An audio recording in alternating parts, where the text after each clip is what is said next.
Well, good morning. Good morning. Good morning, Proverbs 31 women. How y'all doing this morning? Hello, virtuous women. Y'all feeling good this morning? I must say that I am extremely humbled to be here before you today. I'm extremely thankful that Pastor Brenda and Pastor Ray invited me here today. Because when you're going through your trials and your tribulations, you don't look at it as a story that can unlock the prisons of somebody else's struggle. You don't look at it that way. And you just go through it not realizing that it's really a test. And so there's so much that I can share, guys, about my life that would awe you, because I don't look like what I've been through. All right. I may have to repeat that just one more time. Can you look to your neighbor and say, I don't look like what I've been through?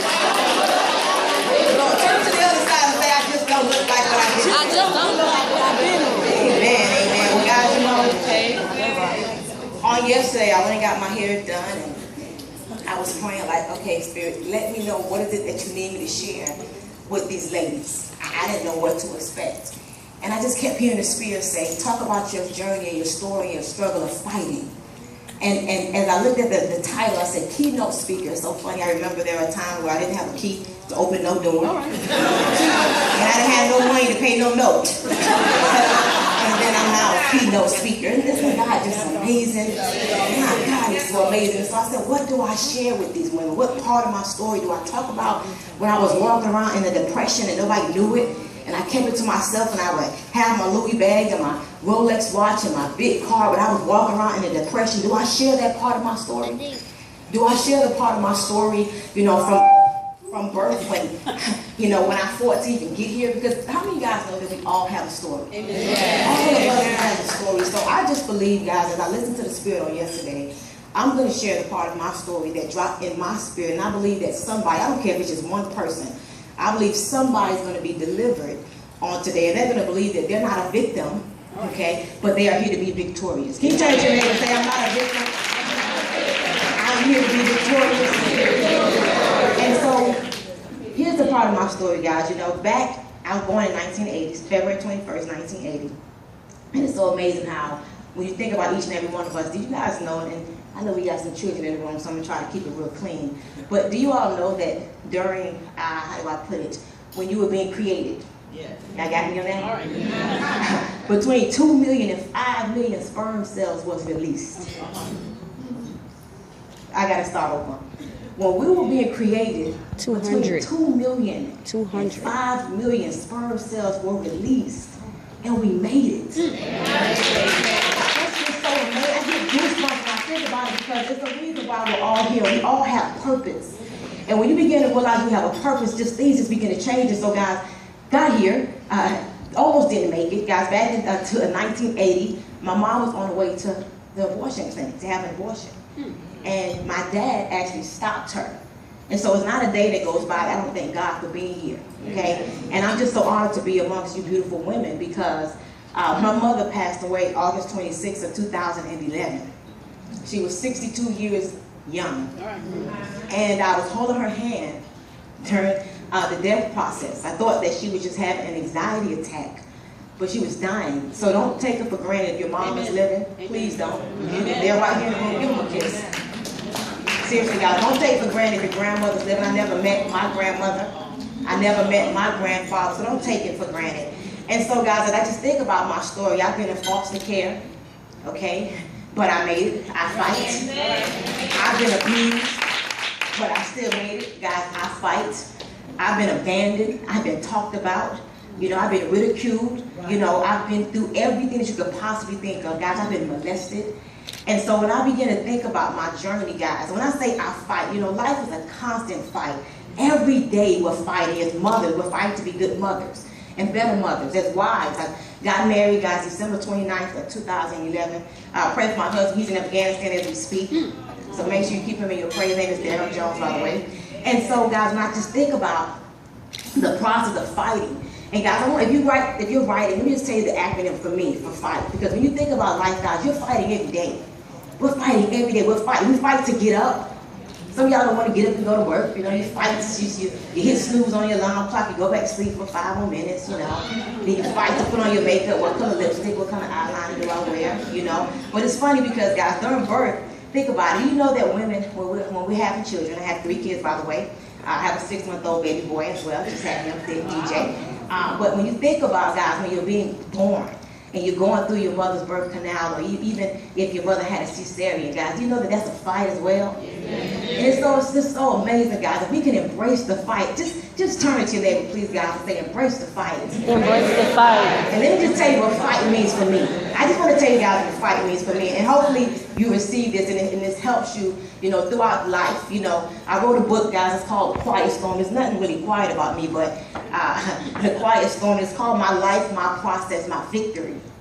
Because we all going through a process. And so, fight means forever identifying greatness, happiness, and passing the test. Fight means forever, because it's not going to ever stop. It's amazing because we look at Pastor Brenda, we don't think she fights. Man, trust me, she fights every day. Trust me, she fights. We look at, even if Pastor Ray, we think that everybody's got it going, all the guys, all of us are fighting. So forever identifying greatness, happiness, and passing a test. And so I'm just going to share with you guys, back in 2008, I was living here actually out of Miami, Florida. It took me about an hour and 20 minutes to get here today. So I'm living in Miami, Florida. I'm struggling. I'm broke, guys. I didn't graduate from high school. Okay, I have a 9th grade education. I did go back and get my GED. So when you hear doctor, guys, that's an honorarium. God gave me a doctorate of life, a doctorate of faith, a doctorate of fight, like we talked about. And so anyway, I moved moved from here back in 2008 to Atlanta, Georgia, because I was just tired. You ever just feel tired? And you know that life could get better than this, but you also realize that you got to do something different.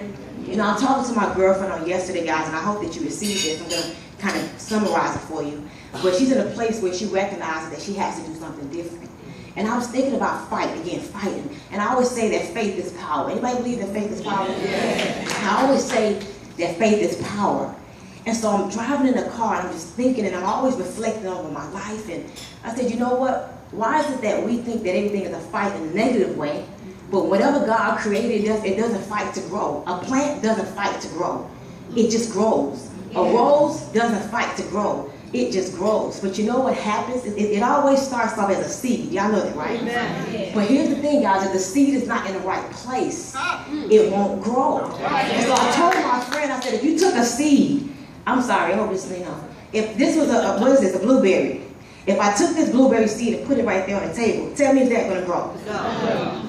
It's not going to grow. If I took this blueberry seed, please, and I'm just trying to show you guys how I think about life. That's why I know that we all have to mature and stop thinking that we're victims. When we start understanding life is a fight and we control our destiny and we are greater than where we are, oh man, we're just so amazing as people, women. You can't keep a good mother down, right? And so this is a blueberry, right? And you threw this blueberry on the floor, is that blueberry going to grow? No. But if you took that blueberry seed and you put it in the soil where it's supposed to be, is it going to grow? Yes. And so I started to recognize the law of place.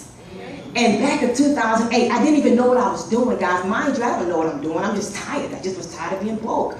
And so I'm looking around, and all of my friends are struggling. Everybody's struggling. And I'm like, I deserve better than this. Faith, forever identifying greatness, happiness, and passing the test, right?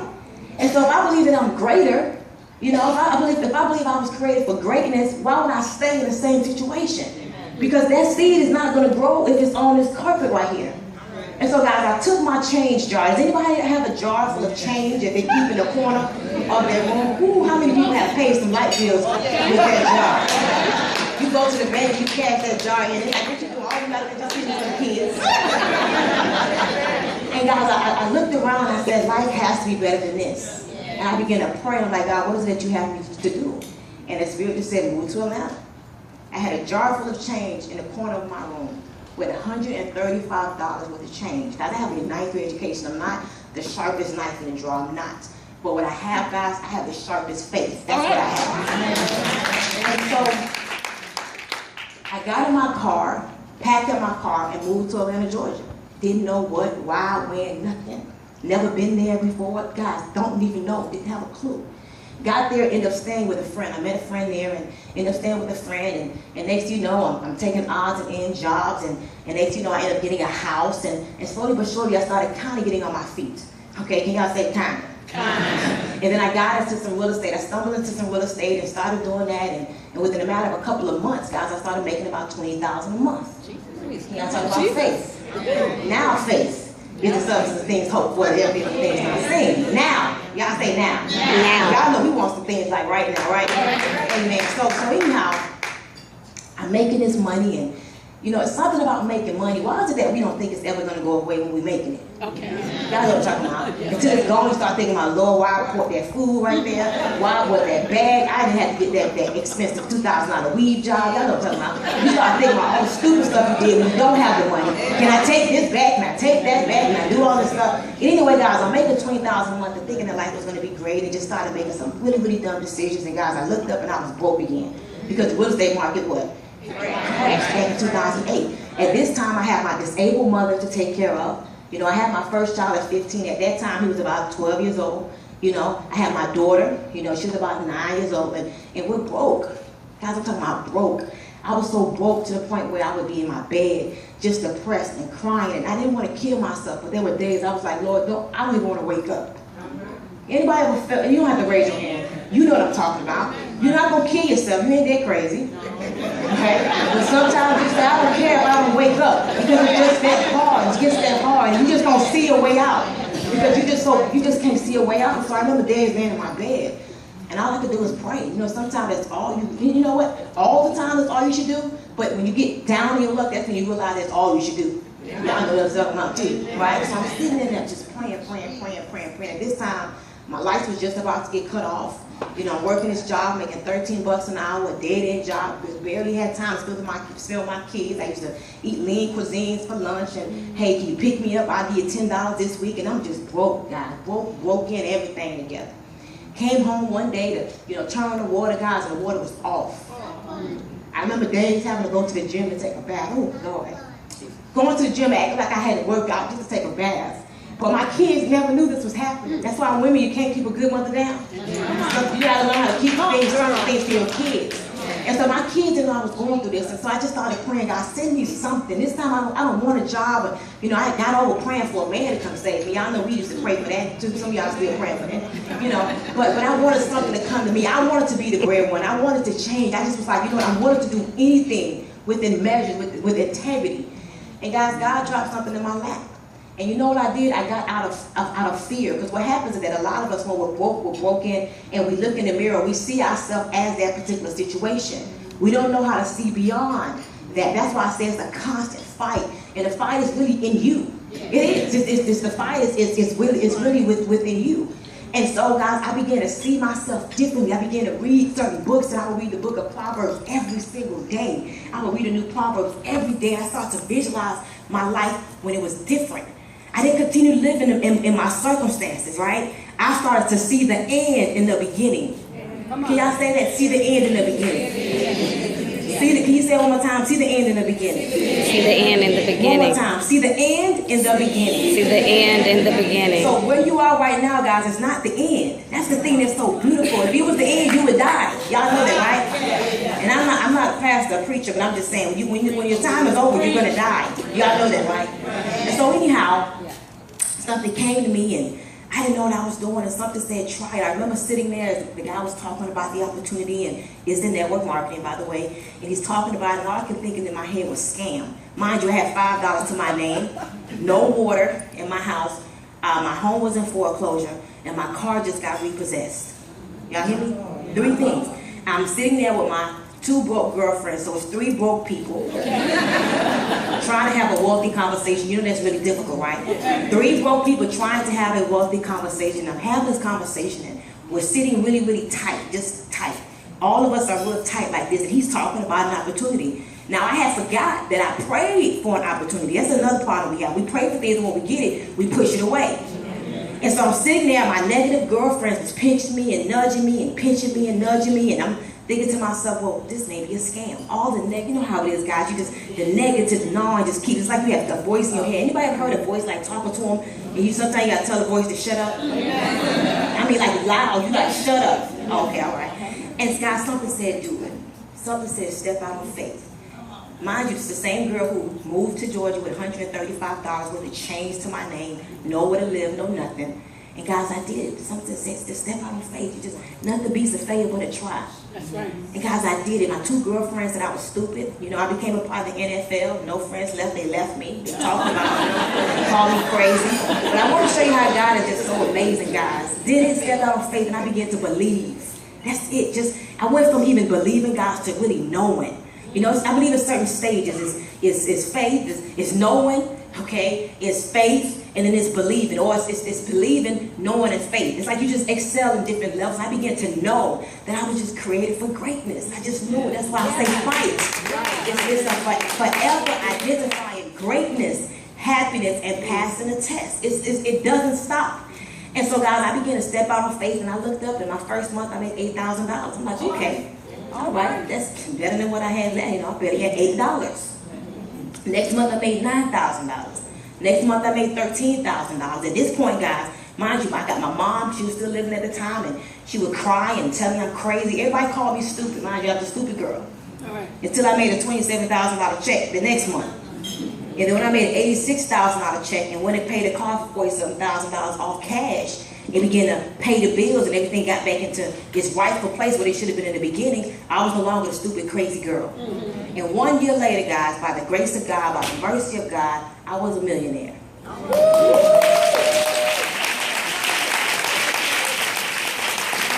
so I share my story with you, not to impress you, not to brag, not to boast, but to share with you that how you start is not how you have to finish.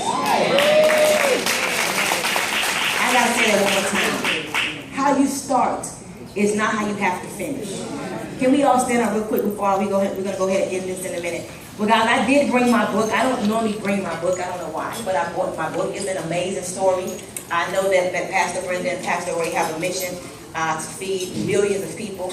And so what I'm gonna do is, the book is on sale for $19, guys.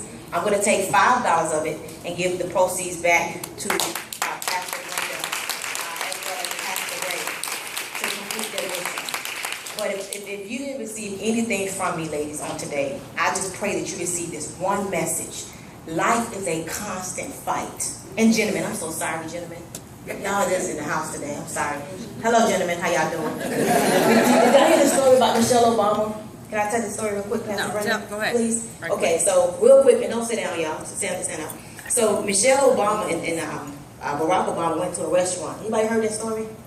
Good. Okay, good. Went to a restaurant, and so happened the restaurant was Michelle Obama's high school ex-boyfriend's restaurant.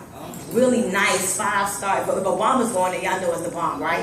Nice 5-star restaurant, and the gentleman asked, Obama, can I talk to your wife? He's the owner. And Obama was like, sure. Michelle said, honey, can I go talk to this guy? Sure. They started speaking. He was just telling her how happy he was for her and all this good stuff. And he looked at her and said, I want you to know that if you would have married me, all of this could have been yours. It's a nice restaurant. Y'all ready for this, ladies?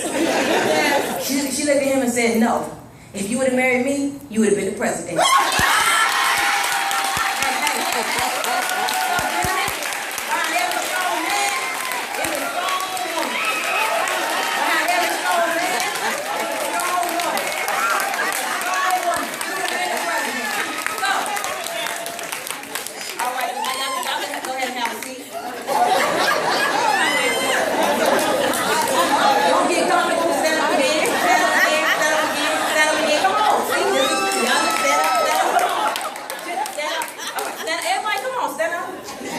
Sit down.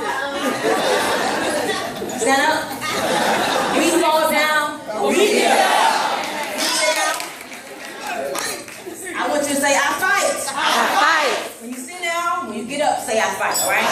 And by the time you get to the third try, people in the hotel lobby way over there should be like, what is those crazy folks over there? Guys, you got to begin to speak things into existence. Every day I speak, I will hear the voice of the Holy Spirit within.